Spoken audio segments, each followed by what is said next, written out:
अस्सलामुअलैकुम एवरीवन, मेरा नाम है शहजाद सैयद। आज काफ़ी टाइम के बाद मैं पोर्टर मार रहा था। मैं आप लोग को बताऊंगा मैं क्यों नहीं काम कर रहा था। मैं इसके बारे में एक और वीडियो बनाऊंगा। फिर आज मैं पहला पार्सल मेरे को एम्बेसी पार्सल लग गया था, जो कि विक्रोली में से ही लेना था।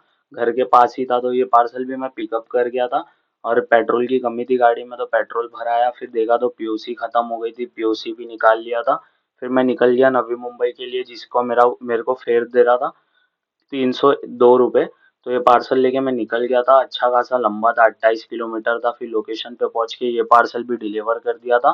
तो फिर थोड़ा टाइम वेट किया, काफ़ी देर से ऑर्डर नहीं लग रहा था। कम से कम 20 से 25 मिनट रुका, तो फिर एक पार्सल लग गया था जो स्टार जिम से लेना था।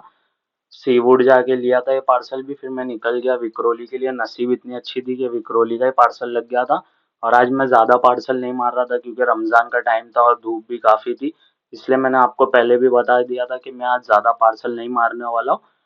तो मेरे को इसका भी फेयर मिल गया था 264। मिलते हैं न्यू वीडियो के साथ। अल्लाह हाफ़िज़।